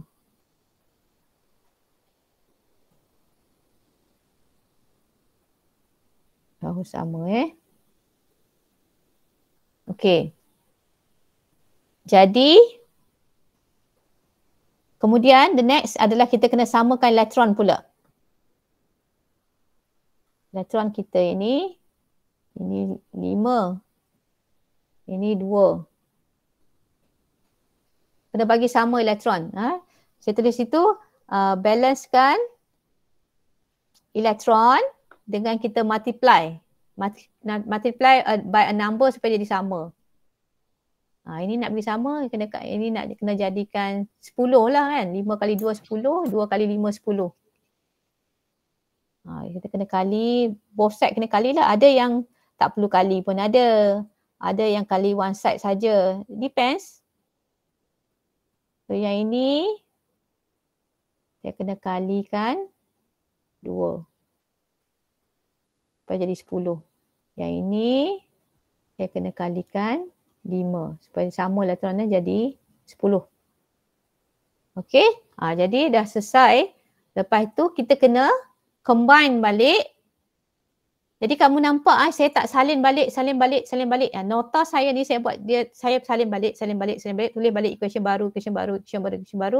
Supaya untuk saya menerangkan. Sebab nak buat nota kat situ kena terangkan. Tapi untuk real one, kamu jangan salin balik. You are wasting your time. Kamu buat macam saya ni. You plus saja. Okay. Kemudian, kita dapatkan equation. Kita combine. Kita dah ni, kita darab dan combine sekali. Ini kena berhati-hati. Kena combine ni. Ini step yang sum up the two equation tu. Yang ketujuh. Sum up So 2, kita kali siap-siap 2 mn O4 minus plus dengan, jadi yang kiri akan dicampurkan dengan yang kiri yang kanan akan campur yang kanan bila kita jumlahkan equation ni. Kita add balik. Awalnya kita split, kan kita masukkan balik. Yang kiri campur dengan kiri, yang kanan campur yang kanan. So plus dengan 8 kali 2 16 H plus. Ni 8 kali 2 16. Okay, elektron saya dah cancel dah sebab dia sama tu, saya akan cancel dah. Saya tak masukkan elektron dah. Okey, dah selesai yang sebelah kiri plus dengan yang belah equation yang kedua, half equation yang kedua yang belah kiri. 5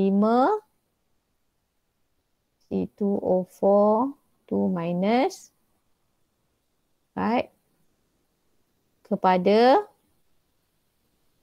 2 mn 2 plus dengan 4 kali 2 8 H2O. You kena berhati-hati nak tahu betul tak betul, saya kita kena buat inspection. Plus dengan 5 kali 2 10 CO2. Elektron saya dah cancel dah. Okey, lepas tu kita simplify. Kalau ada yang persamaan kiri dengan kanan, kita kena, misalnya ada air both side atau ada H plus both side ke. Yang kecil tu bawakan ke sebelah supaya jadi tolak. Jadi tengok juga stoichiometric coefficient tu boleh bahagi ke tak. Kita kena kecilkan equation tu. Simplifykan dia. Okey, kemudian kalau kita dah dapat elok dah, cuba kena buat inspection. Kena buat inspection. Inspection tu adalah you membalancekan guna mata Kita check Okay, mn ini 2. mn 2, okey. H ni ada 16. 8 kali 2 16. Carbon 5 kali 2 10. 10. Oksigen 4 kali 2 8. Oksigen 5 kali 4 20 kan. 5 kali 4 20. 20 campur 8 28. 8 kat sini 10 kali 2 20. 28. Okey, jadi dah balance.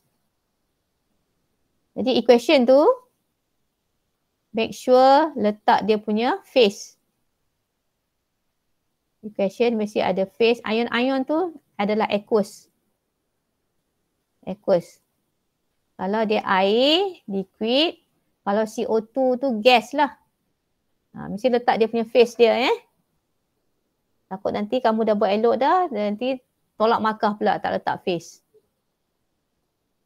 Okay, so ini adalah acidic medium. Kamu nampak dia dalam ada H plus. Okay, boleh follow tak? Ada H plus tu acidic medium lah. Soalan kata acidic medium kan? Sama tak? Saya dah bagi jawapan kat you all kan? Dah. Jawapan akhir tu semua dah ada kan? Kamu kena buat je. Okay. So okay boleh Boleh. Boleh, Alhamdulillah. Okay. Saya tunjuk. Lagi nombor apa yang tak boleh hasah? Merujuk jawapan yang saya dah bagi tu semua dah ada jawapan. Boleh buat. Cuma saya mungkin nak tunjuk yang limiting lah. Kita ada masa sikit Tengok yang ada limiting dah. Dia yang kata, yang soalan kalau dia kata, you tengok dia kata tu, dia tak cakap limiting ataupun dia tak bagi dua reactant, itu tak perlu cari limiting. Dia tak bagi amount kedua-duanya.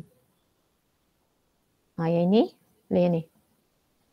Tapi ini mass, ada yang susah sikit tak? Yang tentang concentration ke? Ni, nombor 8. Kalau mass tu cari most senang. Yang ni dia dalam bentuk concentration. Tengok nombor 8.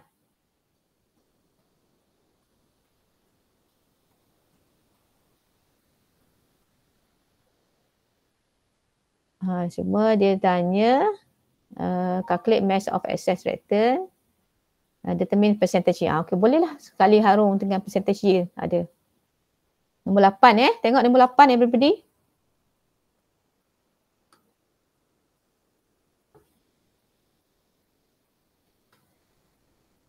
Yang ada di kertas saya tadi.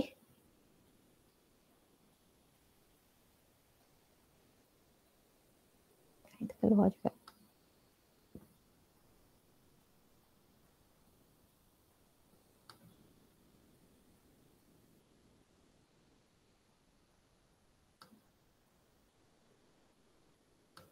Kamu jangan macam grup saya yang lepas tau. Saya pulun lah buat online, buat online. Lepas tu bila time boleh face to face, dia kata tak faham apa pun masa online. Oh, perasnya saya, terkejut saya. Macam nak pengsan. Boleh kata tak faham online. Ya Allah. Sedih dah. Kita dah pulun buat, tanya okey ke tak. Tapi dia sikap sendirilah. Mungkin tak attend. Kita kesian nanti nak periksa, dapat teruk. Ya, ni macam malas. Tu rugi lah. Sayang. Sendiri, kena motivate diri sendiri. Jadi saya kata, nak ubah diri sendiri, kamu kena ubah. Okey, tengok soalan ni. Aduh. Sekejap. Reaction of equation dia tak bagi kan? Jadi kena come up with equation. Kita baca dia, a reaction between 20 gram of aluminium. Question number 8.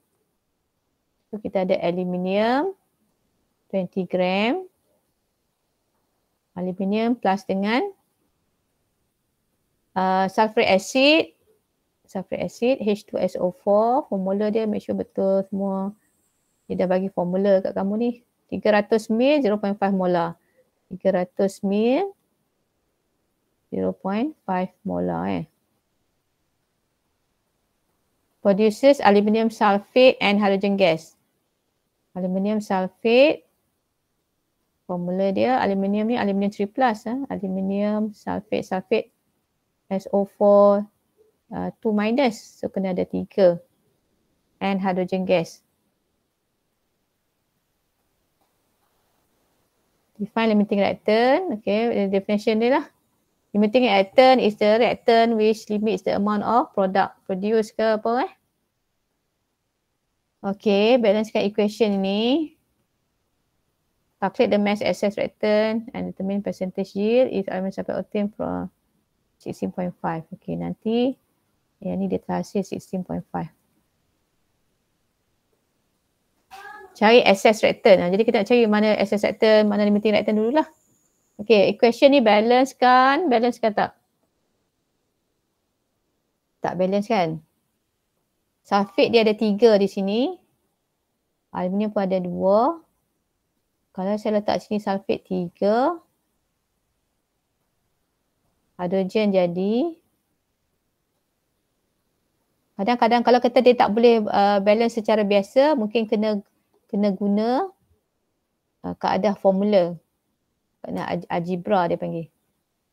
Saya try tengok boleh tak Sulfate sini ada 3, sini kena 3. Kalau saya 3 sini, aluminium sini saya buat 2. Ini 3 kali 2, 6. 3. Betul tak? Aluminium 2, sulfate 3. Betul ya? Boleh dah Sini solid, sulfur. Sini aqueous. Aluminium sulfate ni solid kot ni. Sebab tu dia tanya produk tu dia bagi dalam gram. So solid lah. Ni hydrogen gas. Buatlah equation, bila buat equation tu nyatakan dia punya phase. Okay. So kita kena cari mol. Ni tukar ni. Kena cari mol aluminium berapa, mol sulfuric acid berapa.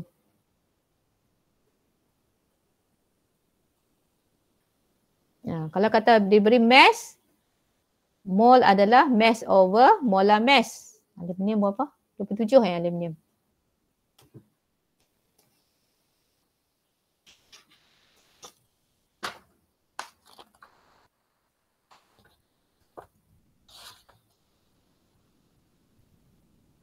Aluminium 27. Okay, so 20.0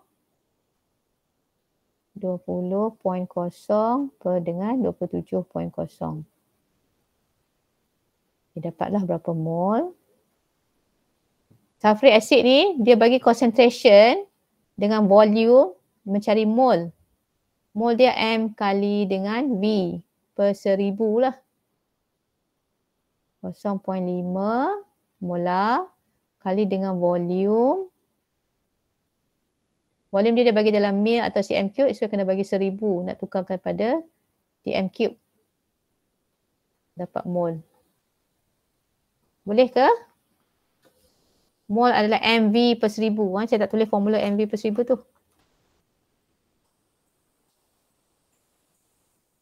20 bahagi 27.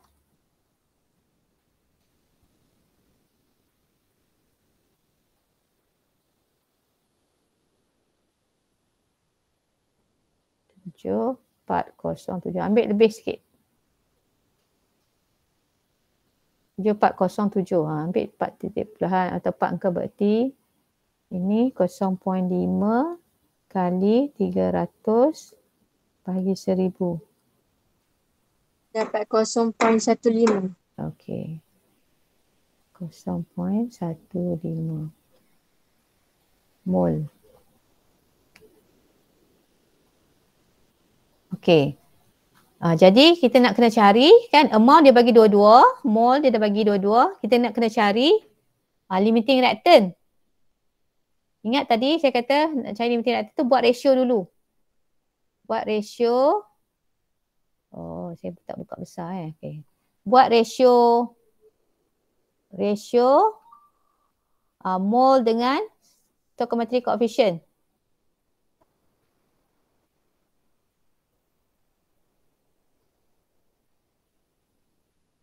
Ya, jadi untuk aluminium berapa?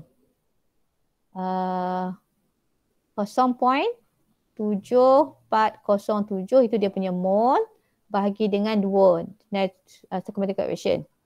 Untuk sulfuric acid berapa dia punya mol? 0.15 bahagi dengan stoichiometric coefficient 3.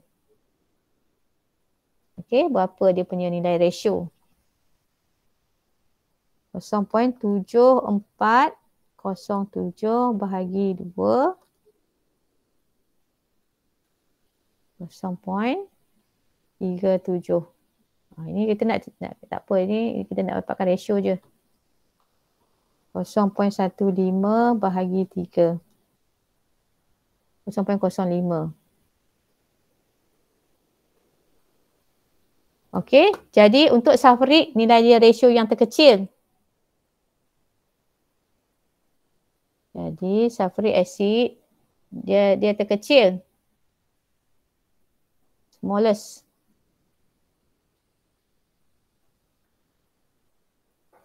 Dia smallest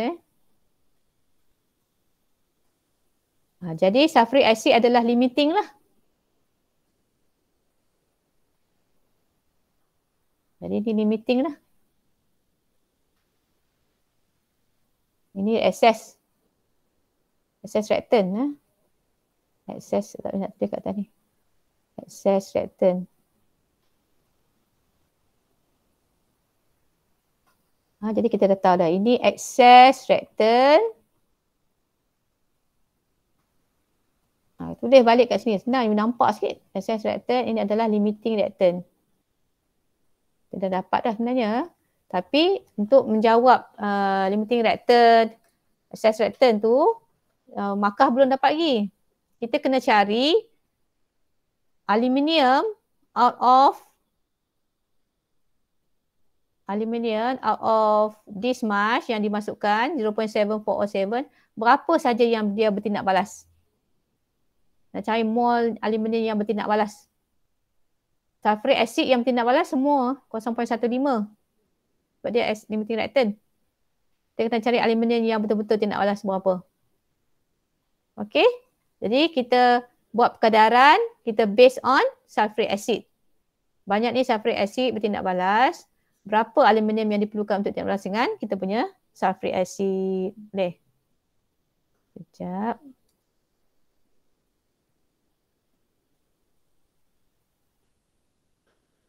Okey, saya kena cari.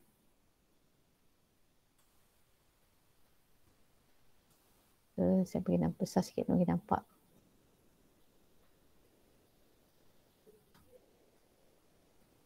Apa tadi? Aku tak nampak juga. Okey, jadi kita punya perkadaran dia 2 mol aluminium akan memerlukan 3 mol sulfuric acid untuk tindak balas. Jadi sekiranya sulfuric acid kita berapa tadi? 0.15 mol yang merupakan limiting 0.15 mol ni habis bertindak balas. Berapa aluminium dia perlukan untuk tindak balas dengan semua sulfuric acid kita? Jadi mol aluminium yang needed ialah 0.15 times 2 divided by 3.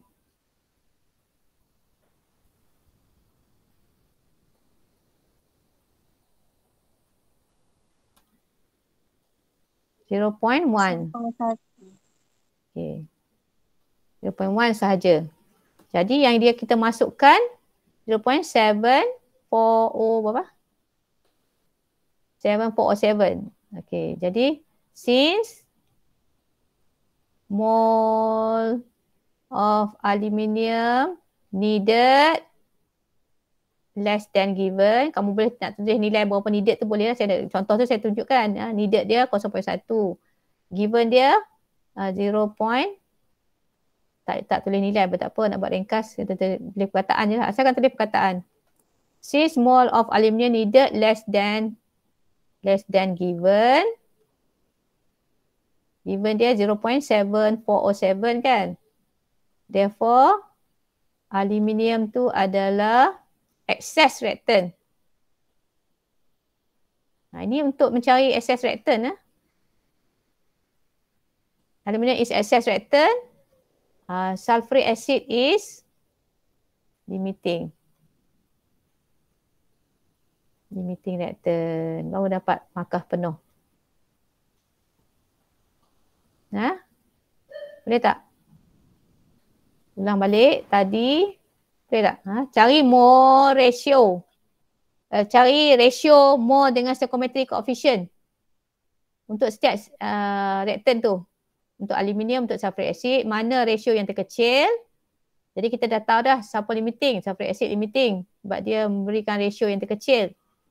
Okay, lepas tu berdasarkan sulfuric acid yang merupakan 0.15 mol lah. Bukan, jangan ambil nilai ratio ni. Sebab tu ratio ni kena kotakkan, takut terambil dia. Ratio ni kita kotakkan. Dia bukan mol Jangan ambil sulfuric acid 0.05 mol pula. Sulfuric acid 0.15. Bukannya 0.05. 0.15 mol sulfuric acid. 0.15 sulfuric acid. 0.15 sulfuric acid. Berapa mol aluminium yang diperlukan untuk tindak balas dengan semua sulfuric acid. Dapat 0.1. Yang masuk lebih 0.707 kan? 0.747 formula atas ni. Jadi dia aluminium tu adalah excess reactant lah. Sebab dia masuk lebih. Sulfuric acid adalah limiting. Jadi kita dapat full mark dah untuk mencari limiting reactant. Tapi soalan seterusnya dia suruh cari berapakah excess reactant yang excess. Yang aluminium tu berapa dia lebih. Dia tanya. Soalan tanya tadi berapa dia lebih.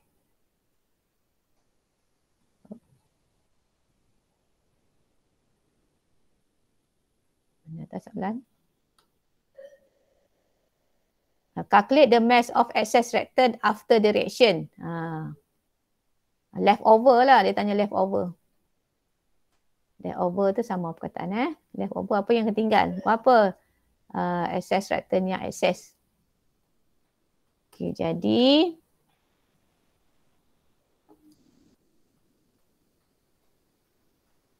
dah habis nak masa kecederaan dah.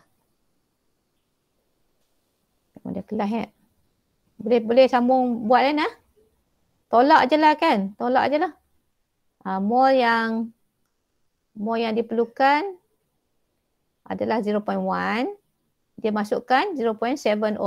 Jadi 0.7407 minus 0.1, 0.6407 lah mol aluminium yang excess.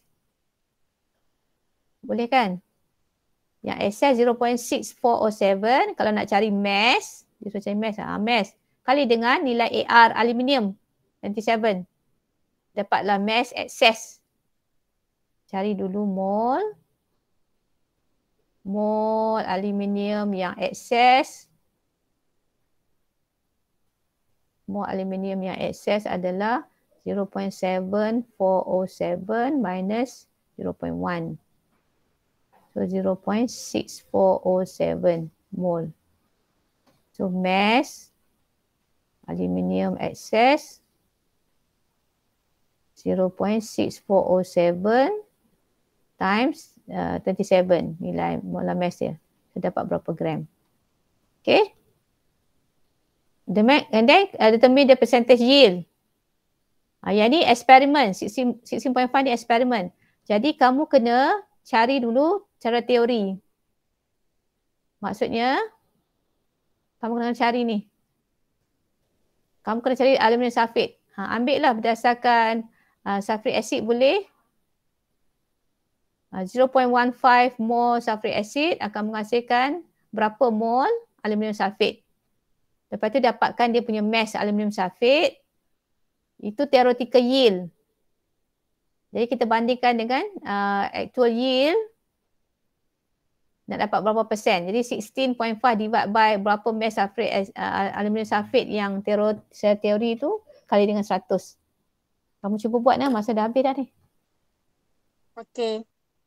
Buat tutorial you boleh sekarang ni tutorial you boleh siap dah, you boleh buat, saya dah ajar dah semua ni. Dah habis dah. Semua siap patutnya. Ini dia ada equation redox kat sini. Kena faham buatkan equation redox, balancekan guna ion electron method. Lepas tu boleh calculate percentage ion. Kamu buat yang lain dulu, yang ni tinggal last tak apa. Sebab dia macam konsep percentage ion in the sample ni macam dia cari impurity tu, saya tak ada dah contoh lagi. Dalam nota tak ada. Nombor 10 ni boleh tinggal. Tapi yang lain tu kena siapkan Kalau you nak try, bolehlah ni. Kena faham je. Okey, jadi saya berhenti di situ. Jadi teruskan usaha mendalami ilmu. InsyaAllah kita akan berjaya di akhirnya nanti. Kalau kamu rajin. Malas, bye-bye. Okey, semua mesti rajin. Okay. Okay, yeah. Right, okay. Terima kasih. Jumpa lagi insyaAllah. Buat kerja jangan tak buat kerja. Buat latihan tu. Kena siapkan. Baik. Terima kasih. Assalamualaikum. Bye-bye. Thank you, madam. Bye. Okay. Tarik bunyi apa tu? Ayam. Okay.